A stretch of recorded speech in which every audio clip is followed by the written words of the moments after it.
आप सब। और हम आगे आगे कहते हैं तो आप लोग को खराब लगता है। वो मेरा मगह का भाषा है आगे चले के बाद। टुनटुन भैया बैठे हैं। लड़की कह दिया कि कह बेर खा के क्रिया दिल कई बादल पर क्रिया गिरा जद के झंडाया बा कैसे फहर दौरे तलालू जादो डर लौना तेजस्वी न डर तौगे लालू जादो डर लौना तेजस्वी न डर तौगे भैया। हेलो ऐसा ना कि मगही के नाम पर तनी हमने के मगध के अलग हवा रिदम तनी देख लिया कि लालू जादो डर लौना तेजस्वी न डर तौगे लालू जादो डर लौना तेजस्वी न डर तौगे अब रिया जेडी पटी अकेले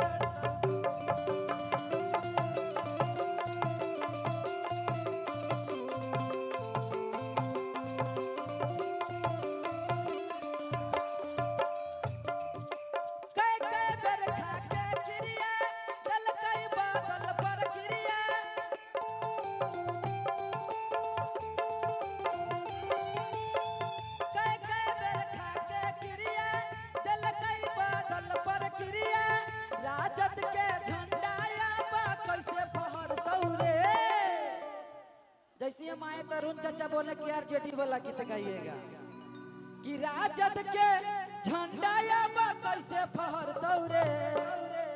आगे आप सब गाइए कि लालू जादो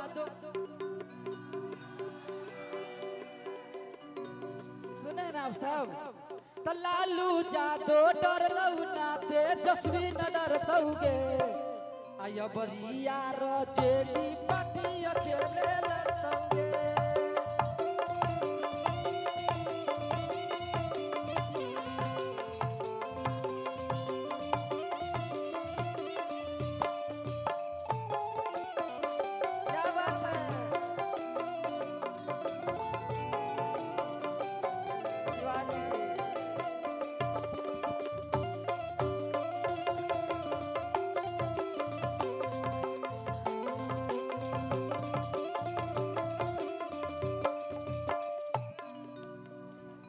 लड़की कह दिया कि गिर लैला झुमका जतना बरली बाजार में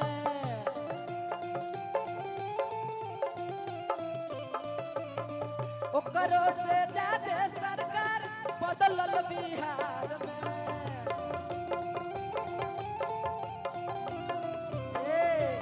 भैया हमार बिहार में सरकार इतना पलट गल है कि जितना हमने के माल न पलट है नीतीश चाचा पलट जाते तो कुर्सी कुमार के कुर्सी छोड़े पड़तौगे तो कुर्सी कुमार के कुर्सी छोड़े पड़तौगे आया बरिया जेडी पार्टी अकेले लड़तौगे।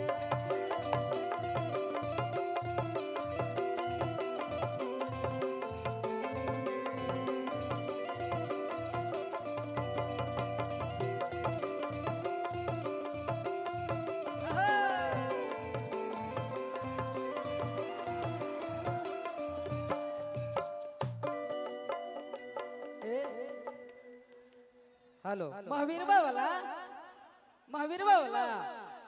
सुने आप सब। हेलो लड़का कह के मगही भाषा में कि के तोर चुसलौ ठगे आगे दिल पर मरलौ चोट गे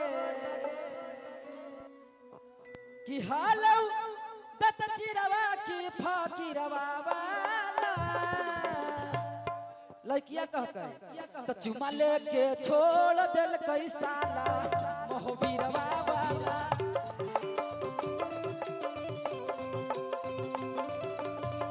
चुमा लेके छोड़ दिल कई साला मोहबीरवा वाला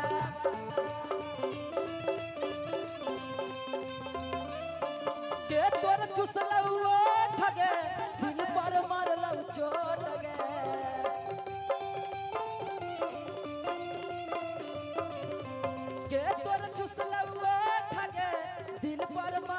छोट गे के हलो सब बिगाड़ लो महावीरवे वाला कि हलो चली चोरवा की लत खोरवा वाला शिवानी तो चुमा लेके छोड़ दिल कई साला महावीरवा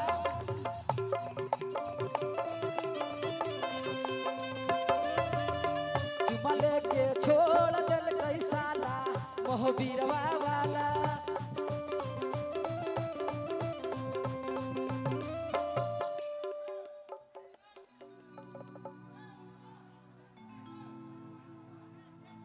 हेलो